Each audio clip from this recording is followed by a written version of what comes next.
Hi all. Hi frontline media team. Thank you for your support. నేను రీసెంట్‌గా విన్న టాపికొచ్చి income tax returns. నేను ఈ వర్డ్ ఇన్నప్పుడు నాకు కొద్దిగా కన్‌ఫ్యూజన్ ఉన్నింది. అర్థం కాలేదు. సో, మీరు ఎవరైనా అలా ఉండొచ్చని చెప్పి నేను ఈ వీడియో తీస్తున్నా. First income tax. Income tax అంటే ఏంటంటే, మనం ఎంతైతే సంపాదిస్తున్నామో, ఆ సంపాదించడంలో కొద్దిగా గవర్నమెంట్‌కి పే చేయడం. గవర్నమెంట్‌కి ఒక సోర్స్ అనేది కలిగించడం. ఆ గవర్నమెంట్ ఆ టాక్స్ అమౌంట్ తీసుకొని అది మళ్ళీ మనకే యూజ్ చేస్తారనమాట. ఎయిదర్ పబ్లిక్ సర్వీసెస్ లైక్ హాస్పిటల్స్‌కి గానీ, స్కూల్స్‌కి గానీ, రోడ్స్‌కి గానీ, ఇలా మన ఫ్యూచర్ జనరేషన్‌కి గానీ, ఇలా డిఫరెంట్ డిఫరెంట్ సర్వీసెస్ అనేది గవర్నమెంట్ అనేది మనకి ప్రొవైడ్ చేస్తది. ఏది? మన టాక్స్ అమౌంట్ యూజ్ చేసుకొని. అది ఇన్‌కమ్ టాక్స్. ఇన్‌కమ్ టాక్స్ వల్ల మనకొచ్చే లాభాలు. ఇన్‌కమ్ టాక్స్ అంటే అదే. మనం సంపాదించే దాంట్లో గవర్నమెంట్‌కి కొద్దిగా పే చేయడం. Next income tax returns. Income tax returns అంటే ఏంటంటే, ఒక ఫార్మ్ ఫిల్ చేస్తాం. సింపుల్‌గా ఒక ఫార్మ్ ఫిల్ చేస్తాం. ఆ ఫార్మ్‌లో ఏం మెన్షన్ చేస్తామంటే, మనం ఎంత సంపాదిస్తున్నాం, మనకెంత ప్రాఫిట్ వచ్చింది, ఎంత లాస్ వచ్చింది, అందులో గవర్నమెంట్‌కి ఎంత పే చేయాలి, గవర్నమెంట్‌కి ఎంత టాక్స్ పే చేయాలి, నేను ఆల్రెడీ ప్రీవియస్‌గా ఏమైనా పే చేసుంటే ఇంత పే చేశాను, ఇంకా మిగిలింది ఇంత పే చేయాలి అని ఒక ఫామ్ ఫిల్ చేయడం. ఒక రిపోర్ట్ అనేది సబ్మిట్ చేయడం. అది ఇన్‌కమ్ టాక్స్ రిటర్న్స్. ఓకే. అర్థమైందిగా ఇన్‌కమ్ టాక్స్ అంటే ఏంటి? ఇన్‌కమ్ టాక్స్ రిటర్న్స్ అంటే ఏంటి? ఇంకా మెయిన్ పాయింట్ వచ్చి ఇన్‌కమ్ టాక్స్ ఎవరు కట్టాలంటే, ఎవరికైతే ఫైనాన్షియల్ ఇయర్ అంటే 12 మంత్స్ ఒక ఇయర్‌కి 5,00,000 అబోవ్ ఎర్న్ చేస్తూ ఉంటారో, వాళ్ళు టాక్స్ అనేది ఖచ్చితంగా పే చేయాలి. ఓకే. ఇంకా ఇన్‌కమ్ టాక్స్ రిటర్న్స్ అంటే ఏంటంటే, ఇన్‌కమ్ టాక్స్ రిటర్న్స్ వచ్చి 5,00,000 బిలో వాళ్ళు కూడా ఫైల్ చేసుకోవచ్చు. ఇట్స్ నాట్ ఎ మ్యాండేటరీ కానీ ఫైల్ చేస్తే బెటర్. ఫైల్ చేసి ఎందుకు బెటర్ అంటే చెప్తా.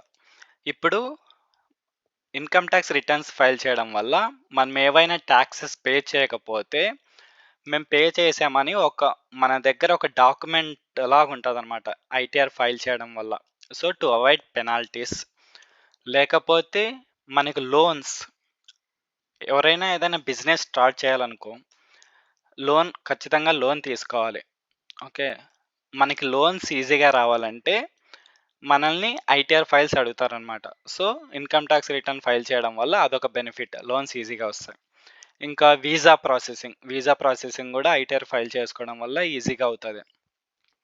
సమ్‌టైమ్స్ స్కాలర్‌షిప్స్ కూడా ఐటీఆర్ ఫైల్స్ అడుగుతారు. ఇంకా ఇన్‌కమ్ టాక్స్ రిటర్న్స్ ఫైల్ చేయడం వల్ల నువ్వు ఒకవేళ ఎక్సెస్ టాక్స్ అనేది పే చేసావనుకో, ఎంతైతే టాక్స్ పే చేయాలో అంతకంటే ఎక్కువ టాక్స్ పే చేసావనుకో, సో, నువ్వు ఐటీఆర్ ఫైల్ చేయడం వల్ల నువ్వు పే చేసిన ఎక్స్‌ట్రా టాక్స్ అమౌంట్ ఉంటది కదా! అది నువ్వు రీఫండ్ చేసుకోవచ్చు. ఇది main benefit income tax returns వల్ల.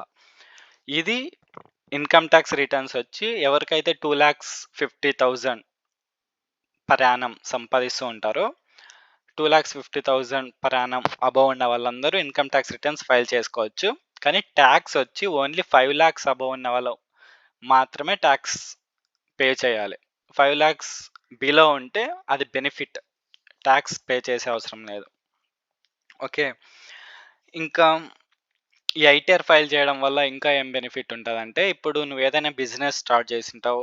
నీకు ఈ ఇయర్ లాస్ వచ్చింటది. సో, నెక్స్ట్ ఇయర్ అనేది నువ్వు దాన్ని చూపించుకొని నెక్స్ట్ ఇయర్ టాక్స్ అనేది నువ్వు తగ్గించుకోవచ్చు. సరేనా? నాకిలా లాస్ అయిందని చెప్పి నెక్స్ట్ ఇయర్ నీకు ప్రాఫిట్ వచ్చినా కూడా, ఆ లాస్ట్ ఇయర్ వచ్చిన లాస్‌ని పెట్టుకొని టాక్స్ అమౌంట్ అనేది తగ్గించుకోవచ్చు. ఓకే. అదొక బెనిఫిట్. ఓకే. అర్థమైందిగా ఇన్‌కమ్ టాక్స్ అంటే ఏంటి? ఇన్‌కమ్ టాక్స్ రిటర్న్స్ అంటే ఏంటో అర్థమైందనుకుంటున్నా. ఇంకా ఏజ్ ఎంతలోపు చేసుకోవాలంటే, ఎవరికైతే ఏజ్ లెస్ థాన్ 60 ఇయర్స్ ఉంటదో వాళ్ళందరూ టాక్స్ పే చేయాలి. ఐటీఆర్ అనేది ఫైల్ చేసుకోవాలి. ఇంకా ఎవరైతే పార్ట్నర్‌షిప్స్, బిజినెసెస్ ఎవరైతే ప్రైవేట్ లిమిటెడ్స్ ఉంటారో, వాళ్ళు ఖచ్చితంగా ఐటీఆర్ అనేది ఫైల్ చేయాలి. It's mandatory. ఓకే. ఇంకా ఐటీఆర్ ఫైల్ చేయడం వల్ల బెనిఫిట్ ఏంటంటే, ఇప్పుడు నువ్వు సంపాదిస్తున్నావు. అమౌంట్ అనేది సంపాదిస్తున్నావు. 5,00,000 అయ్యుండొచ్చు, 6,00,000 అయ్యుండొచ్చు, 7,00,000 అయ్యుండొచ్చు. కానీ నువ్వు టాక్స్ పే చేయలేదు. గవర్నమెంట్ కూడా నిన్నడగదు టాక్స్ పే చేయమని. కానీ నువ్వు ఎవరు అడగట్లేదు గదా అని టాక్స్ పే చేయకుండా ఉన్నావనుకో, నీవు నువ్వు నీ దగ్గర ఉన్న మనీ అది బ్లాక్ మనీ కిందకే వస్తది. It's not a white money. Okay. So, నీ బ్లాక్ మనీని వైట్ మనీగా మార్చుకోవాలంటే నువ్వు ఖచ్చితంగా టాక్స్ అనేది పే చేయాలి. సో, దీనివల్ల ఒకవేళ గవర్నమెంట్ ఎప్పుడైనా ఎంక్వైరీ చేసినా గూడా నీకు పెనాల్టీస్ అనేటివి పడవు. ఐటీఆర్ ఫైల్ చేయడం వల్ల. ఓకే. ఈ ఐటీఆర్ ఎలా ఫైల్ చేయాలి? ఫార్మ్ అనేది ఎలా రిపోర్ట్ చేయాలంటే, ఫార్మ్‌లో సింపుల్‌గా ఏముంటదంటే, చెప్పా గదా! ఇన్‌కమ్ టాక్స్ రిటర్న్స్ అంటే ఏంటంటే, నువ్వెంత సంపాదిస్తున్నావు? గవర్నమెంట్‌కి ఎంత పే చేయాలి? నువ్వు ఆల్రెడీ ఏమైనా పే చేసుంటే, ఇంకెంత పే చేయాలి? ఒకవేళ ఎక్సెస్ అమౌంట్ పే చేసుంటే, నువ్వు రీఫండ్ కావాలని చెప్పి ఫైల్ చేస్తావు. ఎలా అంటే ఒక ఫైనాన్షియల్ ఇయర్‌లో నీకెంత అమౌంట్ వస్తుంది? నువ్వెంత అమౌంట్ అనేది సంపాదిస్తున్నావో క్యాలిక్యులేట్ చేసుకుంటావు. ఓకే. దాని నుంచి నువ్వు గవర్నమెంట్‌కి ఎంత టాక్స్ పే చేయాలో దాన్ని క్యాలిక్యులేట్ చేసుకుంటావు. సపోజ్ నువ్వు 10,000 సంపాదిస్తున్నావు.